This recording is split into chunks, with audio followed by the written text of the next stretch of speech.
കൊല്ലത്ത് ഗവർണർക്കെതിരെ ഡിവൈഎഫ്ഐ പ്രതിഷേധം. അഞ്ചൽ വഴി ഗവർണറുടെ വാഹനവ്യൂഹം കടന്നുപോകുമ്പോഴായിരുന്നു പ്രതിഷേധം. നേരത്തെ നേതാക്കളെ കരുതൽ തടങ്കലിലാക്കിയതോടെയാണ് പ്രവർത്തകർ തടിച്ചുകൂടി പ്രതിഷേധിച്ചത്. ഗവർണർ കടന്നുപോയ ശേഷം കരുതൽ തടങ്കലിലാക്കിയവരെ വിട്ടയച്ചു. അഞ്ചൽ ബ്ലോക്ക് സെക്രട്ടറി ഷൈൻ ബാബു, ബുഹാരി, അക്ഷയ്, നെസ്ലിം എന്നിവരെയാണ് കരുതൽ തടങ്കലിലാക്കിയത്. ലിജോ റോളൻസ് വിവരങ്ങൾ നൽകും. ലിജോ, ഗവർണർ യാത്ര ചെയ്യവെയാണ് പ്രതിഷേധമുണ്ടായത്. കരിങ്കുടി പ്രതിഷേധമായിരുന്നു അവിടെ ഉണ്ടായത്.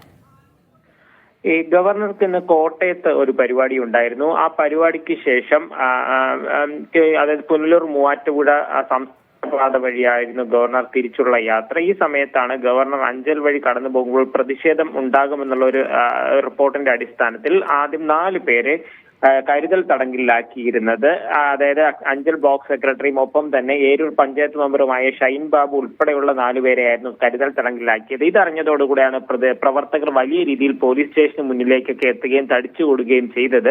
മാത്രമല്ല, അഞ്ചലില റോഡിന് സമീപത്ത് ഗവർണർ പോകുന്ന ആ പാതയ്ക്ക് സമീപത്തായി കൂടുന്ന പ്രവർത്തകർ ഗവർണർ എത്തുന്ന സമയത്ത് മുദ്രാവാക്യം വിളിക്കുകയാണ് ചെയ്തത്. അവർ റോഡിലേക്കൊന്നും കടന്നു വന്നില്ല. കാര്യം വലിയ രീതിയിലുള്ള ഒരു പോലീസ് ബന്ദോബസ്ത് ഒരുക്കിയിട്ടുണ്ടായിരുന്നു. എന്തായാലും ഗവർണർക്കെതിരെ ഒരു പ്രതിഷേധം ഉയർത്താൻ ഡിവൈഎഫ്ഐക്ക് കഴിഞ്ഞു. ഒപ്പം തന്നെ ആ പ്രതിഷേധത്തിന് ഗവർണർ കടന്നുപോയതിനു ശേഷം ആ കരുതൽ തടങ്കലിലാക്കിയിരുന്ന 4 പേരെയും വിട്ടയക്കുകയും ചെയ്തു. അതായത് അകാരണമായിരുന്നു കരുതൽ തടങ്കലെന്ന് ആരോപിച്ചുകൊണ്ട് ഡിവൈഎഫ്ഐ പ്രതിഷേധവും ഉയർത്തുന്നുണ്ട്. ശരി, കൊല്ലം അഞ്ചലിലാണ് ഗവർണർക്കെതിരെ ഡിവൈഎഫ്ഐ പ്രവർത്തകരുടെ ഭാഗത്ത് പ്രതിഷേധമുണ്ടായത്. വിവരങ്ങളാണ് ലിജോ റോളൻസ്